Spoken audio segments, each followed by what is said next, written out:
Welcome back. All right, so we're going to talk about the Dallas Stars today as I wind down the look at teams this offseason. We'll be getting into season previews not too long from now. And the Dallas Stars are still a team that I think has more work to do. I say this because they don't have a lot of cap space, and I feel like they might still want to add. They might still want more cap space. We'll see how it goes. They have $1,085,084 in cap space. That's just not enough. So, looking at this team, the Jason Robertson rumors are still out there. I think they'd be crazy to trade him. He only has a $7.75 million cap hit for this year. He's a restricted free agent next summer. 82 games, 35 goals, 45 assists, 80 points for Robertson. Guy's a bargain. If they trade Robertson, they have to get a scorer back. That's the tricky part. They can't just trade Robertson out for futures because the scoring depth will take a huge hit if they end up doing that. Then you got Jamie Benn, who returned on a one-year contract with a cap hit of $1 million. 80 games, 16 goals, 33 assists, 49 points for Ben this past season. He is not the offensive player that he once was. So for Dallas, you have to think that that's going to continue. Ben's goal totals, point totals may very well drop further. So we'll see how things go for Dallas. But the scoring does get kind of thin after Robertson. You then have Beck and you have Steele projected to be on that wing according to Puckpedia's projections. And so while I like Beck, I like Steele, their work ethics, you're not going to get a ton of offense from those two players. Then down the middle, you got Rope Hintz, $8.45 million cap hit till 2031. I think Hintz is a bargain as well.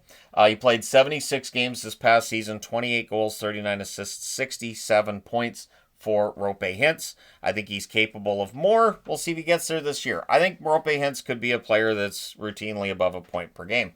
Matt Duchene had a really good season, and he parlayed that into an extension that pays him $4.5 million in terms of the cap hit until 2029. It's pricey because if you look at the playoffs, he did have his struggles, but it's a bargain if you look at the regular season numbers. 82 games, 30 goals, 52 assists, 82 points.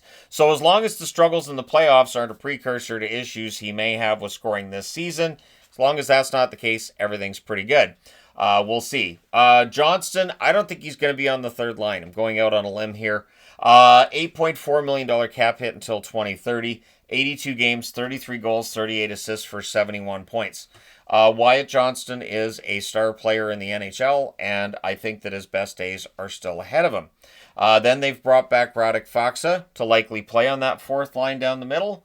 So down the middle, there's tons of depth there. And then you get over to the right side, and Mikko Rantanen on that first line. He has a $12 million cap hit till 2033.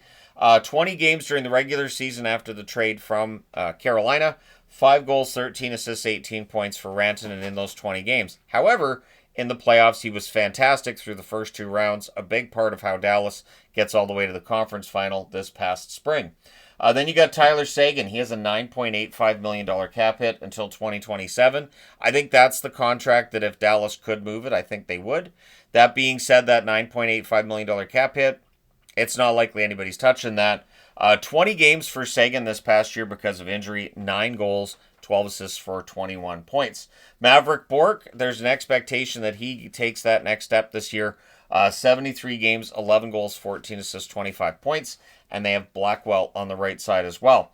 Now, depth-wise, a couple of names that I'm going to do my best on here. Hritskovian, Huru,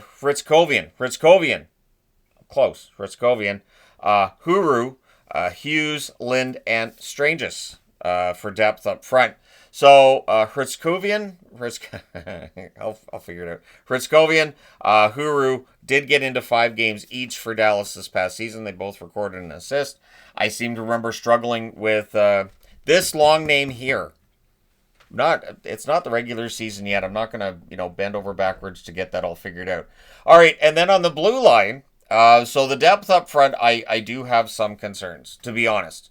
Looking at Dallas, this was one thing I said this offseason with the cap situation being as it is. I was worried they'd lose some depth. I do feel like they have. So the blue line becomes a little more important with that revelation. Esa Lindell, $5.25 million cap hit till 2030. Perfectly reasonable for Lindell for what he provides. 80 games, 5 goals, 21 assists, 26 points for Lindell. Heiskanen, $8.45 million cap hit till 2029. That is a bargain. But Heiskanen's got to play more games. He only played 50 because of injury this past season. 5 goals, 20 assists for 25 points. Harley, he has a $4 million cap hit. He's a restricted free agent next summer. He's going to get paid. 78 games, 16 goals, 34 assists, 50 points. Harley had quite the coming out party this past season.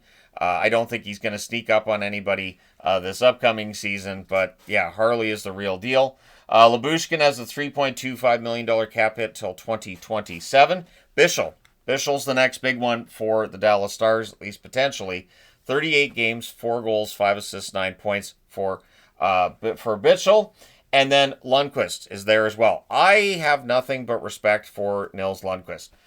2 seasons ago, he's a regular on the healthy scratch list, and there was definitely some frustration there between the team and the player. He stayed. He stayed when other players would want to go, and so I give him full credit for that. We'll see if he gets more ice time under a new coach this season than what he did last season under Pete DeBoer. They've also added Kolyachonok. I do like Kolyachonok as an addition. He may push Lundqvist out of the lineup here and there. Petrovic has proven himself over the last couple of years as a very good option when the team has injuries on the blue line. And Capobianco is there as well. So a Dallas team that watched the Texas Stars get all the way to the semifinal, they may have a good team again this year.